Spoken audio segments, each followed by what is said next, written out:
always thought of it as air quote more advanced, but he said in his interview that the inputs you need are not complicated, and it's just a matter of doing them. That shows that the act of doing in learning can be a very powerful way to shortcut your learning process. Then it starts to become real, and you accelerate a lot faster, and it also boosts your confidence, and then you feel more confident. You know, in today's age, there are 1,000,001 resources out there that you can do this, and a simple way to do it is, folks, welcome to Investing for Beginners podcast. Today we have episode 378. Today, Andrew and I are going to do something fun. So we're going to talk about how we go about potentially expanding on our circle of competence. We have in our Value Spotlight community a challenge coming up. It'll already be live by the time this show goes public. And one of the things that we're doing in the challenge is helping people try to learn how to grow your circle of competence through a variety of different, not tricks, but methods and different learning challenges to help everybody try to grow. And so Andrew and I thought maybe we could talk a little bit about it on the show today. So I think maybe I could go first if you would like. All right. So I will go first. He's nodding his head yes. I could go first. All right. So here's kind of how I look at it. Whenever you start to learn anything new, you have to start with what you know and what you don't know. And then you have to learn to try to fill in the gaps. And sometimes when we're encountering something that we know nothing about, like, for example, if I wanted to learn how to code, right, HTML or JavaScript or any of those kinds of codes, I don't really know much. And so my circle of competence would be very, very small. And there would be a lot I would have to fill in and learn. And the way that I would go about doing that, and the way that I've tried to do that with different things that I've learned, is to gather as much information as I possibly can, ask questions, look for people that are way smarter than I am in these particular fields, or have practical experience doing the things that I'm trying to do. And then I try to spend time assimilating all of those different resources and knowledge, and whether it's videos, books, blog posts, tweets, whatever it may be, and try to synthesize all those. And then I try to actually put it in action. So for example, if I was trying to learn coding, then I would actually try to start using the coding to try to build something. And then as I continue to grow that, then I can kind of try to expand on that idea. And so that to me is like the building block of trying to learn something or expand my circle to become a smarter, better investor. What are your thoughts on that kind of process, and maybe how do you go about doing something like that? Thoughts on the process. Trying to remember what I tried learning a programming language for a very specific purpose. I think it was Python, and I was wanting to synthesize like big data sets. So I knew that my wife's cousin was really big into coding. And when I reached out to him DM and asked like, hey, how do you recommend I learned this really, really quickly? He said specifically for coding, you actually just write code as much as you can. And so I thought that was, and then he also gave me like a tool to use. But I thought that was interesting. That kind of goes to your point of trying to do rather than just only consume and not actually take action. That might apply for things like the stock market or not, depending on what you're trying to learn. I do think, because we talk about on the show over and over again, the idea of putting skin in the game and buying a share of something, and how you'll learn way more about that company when you actually have shares in it versus just staring at them from afar. And I think that shows that the act of doing in learning can be a very powerful way to shortcut your learning process. When I look at the businesses I feel like I know very well, it's not sometimes if an opportunity comes, at least how I've seen it, I try to take advantage even if I don't have shares in the company. But having shares in a business, or a business that's in an industry that's adjacent, helps a lot in I guess, retaining that information or processing it in a deeper way, Mm-hmm. with the goal that hopefully having a mastery of how a business or an industry works will help you find the best businesses in those industries and have the best long-term investments from there. I feel like sometimes when we set out to try to learn something or do something new, I think about, my wife is Brazilian, speaks Portuguese. I've been trying to learn how to speak Portuguese for 5 years now. And I spent 4.5 of it on the Duolingo app and the Babbel app. And they helped me learn the grammar and the structure of sentences and the definitions of vocabulary. But actually putting it into use has been a struggle at best. When I went to Brazil a few years ago, I could read everything. Like, I could read signs, I could read menus, I knew directions. Like, that part was fine. But when it came to actually communicating with people, then I felt like I was 2 years old and learning how to talk for the first time. And in part because, to your point, the apps really did a good job of teaching me how to the vocabulary and the technical part of it, but the actual practical usage of it, they kind of fell flat. And even though I live with a Brazilian, there's still that fear of looking stupid in front of your wife when you try to ask for the bread or where's the bathroom. You still feel like you're a toddler, and it's a really interesting place to be when you're trying to learn something. And I think about the same thing. Part of my desire to participate in this challenge that we're going to be doing is I want to learn more about commodities. Not saying I'm ever going to invest in them, but I at least want to have. I don't want to just ignore the sector just because I'm ignorant. And so, to me, that's, I guess, a carrot that's being dangled in front of my own personal head is, I want to figure this out, or at least have some basis of knowledge to go, okay, yeah, that's still in my too hard pile, or maybe this is something I can actually learn. And so that's one of the reasons why I'm excited about going through this challenge, is it's going to force me to confront something that I'm uncomfortable with. And that's one of the things I've learned about not being able to speak Portuguese after studying it for 4 or 5 years, is that I have let my fear hold me back. And this is something I need to push past to get better at. Wow. Yeah, that's powerful. The language thing.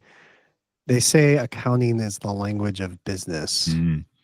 And how many people let the numbers of accounting intimidate them from trying to learn it? Mm-hmm. Oswald Domodoran said in his book, Numbers and Narratives, or Narratives and Numbers, like, one of those who messes that up. All right. He said numbers can be used to intimidate, and they can be very intimidating. And so I think about accounting. You can read 5 accounting books, or you could actually try to do the work yourself. And I think, as much as people hate math homework in high school, what else is that teaching you, right? Right. So if you want to learn accounting, I would recommend trying to do the accounting on a real life business, and then trying to get feedback on that. Did I get that correct or not? Yeah. I mean, that's a great way. I had the fortune of, when I was running some restaurants, I had to create a P&L, a balance statement, and a cash flow statement every quarter. And when I first started doing it, I knew nothing. And after a while, I got to the point where I knew a little more than nothing, but maybe not much more. But I was able to figure out how to build a P&L, and to see how that flowed into the cash flow statement, which then flowed into the balance sheet. Not easy for me to say.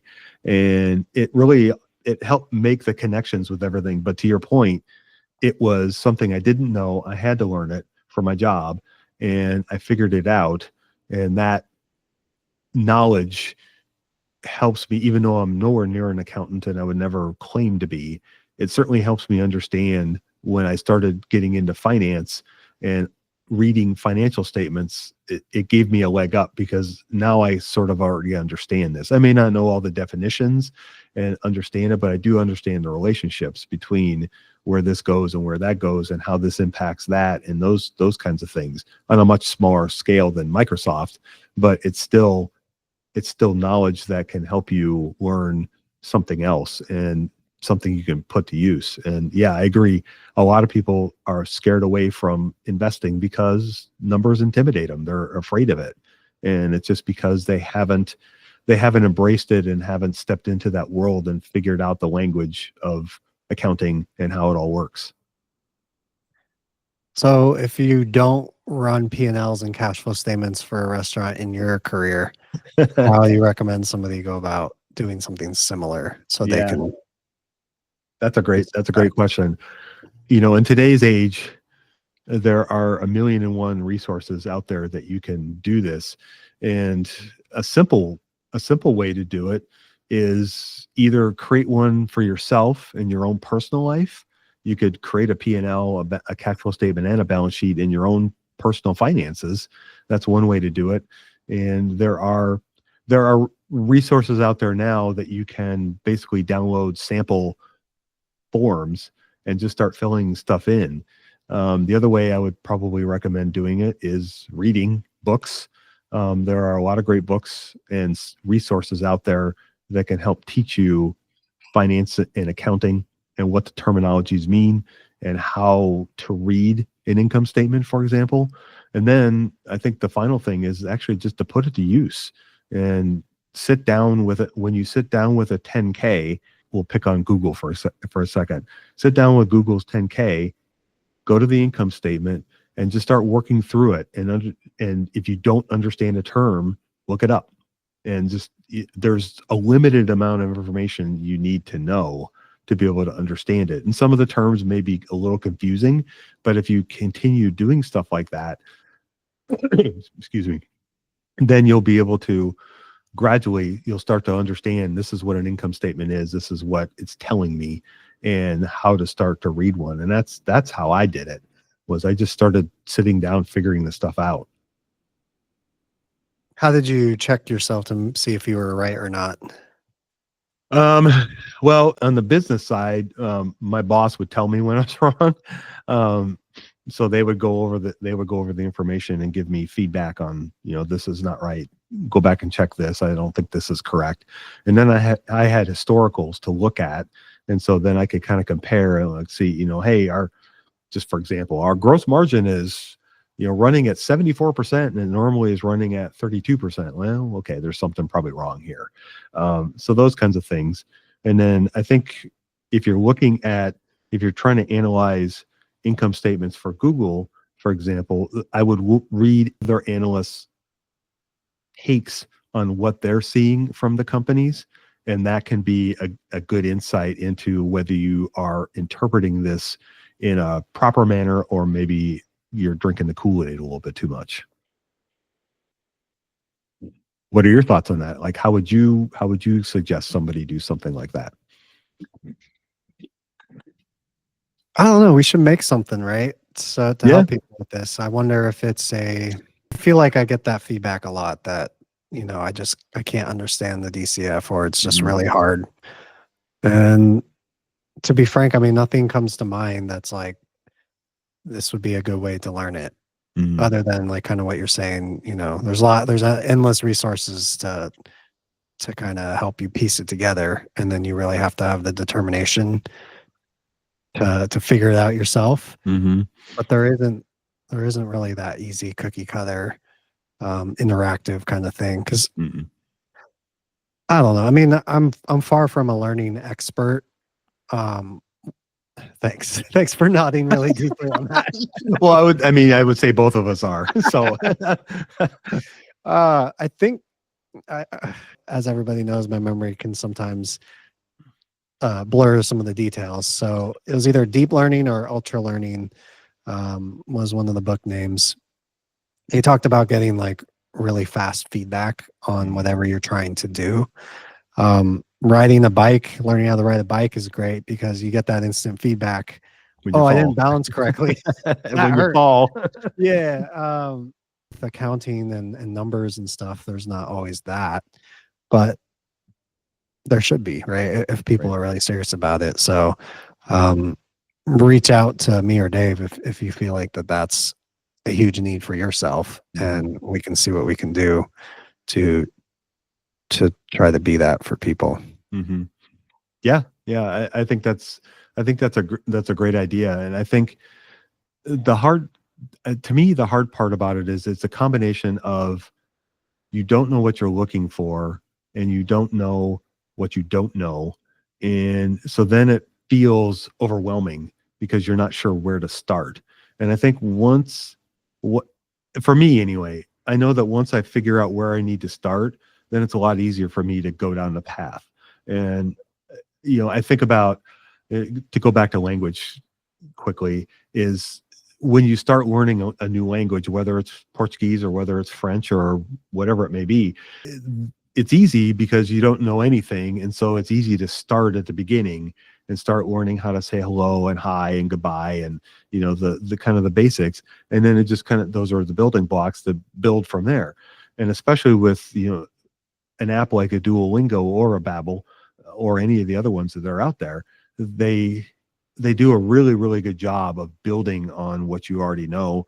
And so it feels like it's structured and it feels like you're going somewhere. And it's awesome. I've read and listened to lots of different TED Talks and all kinds of different, experts at learning. And to a person, they all say that you have to have a combination of that and then a combination of putting it to practice. And they have to work together. It can't just be like, oh, I'm going to learn all this stuff and then you start practicing. If you do it in tandem, learn something, put it in practice, learn something, put it in practice, then it starts to become real, and you accelerate a lot faster, and it also boosts your confidence, and then you feel more confident and you want to keep learning. How many of us all raise our hands, have tried to learn something new and we can't get anywhere and we get frustrated and we quit? For me, when I try to learn coding, you were referring to Python earlier. I tried to learn how to do Python so I could do some data, amalgamation stuff. And it just, and I fiddled with it for, I don't know, a good couple hours, and I got nowhere. And I'm like, okay, too hard, too hard pile. And I moved on. And so I think, if you're going to learn something, whether it's finance, whether it's learning how to use a DCF, by the way, Professor Damodaran said in a recent interview that every investor at every level can do a DCF. I've always thought of it as air quote more advanced, but he said in his interview that there's the inputs you need are not complicated, and it's just a matter of doing them and then getting better at it as you do them. And so to that point, learning how to use a DCF, it's something that it's a muscle. You have to use it, and the more you use it, the better you get at it. And so the way that you can learn some of these things is by bouncing ideas off of us. We're here as a resource for people. If they need help, they can reach out and ask us questions, and we can try to help them as best we can to learn these things. Because the best way to do it, to learn a DCF, is to actually put one in practice and use it and see how it works. Now, maybe before you go ahead and buy your first company based on, please don't put all your life savings on your first DCF, but I think it's a good place to start to begin to practice, to figure this out. And a good way to do it for me was to look and see how reasonable is this and what were the outcomes. So if I value Google, and let's say I come up with a number, $150, and it's trading at 120 at the time, how long does it take for it to get to 150, or does it keep going the other way? And then maybe go back and look at what you valued and see if those are appropriate or not. And so that's one of the ways that I kind of try to reverse engineer things. And that works well for me. It may not work for everybody, but that's one of the ways that I try to do this kind of thing. All right. Thank you for listening and supporting the show. We appreciate all your questions and feedback. Take action today. Connect, learn, and grow with Value Spotlight. Peace.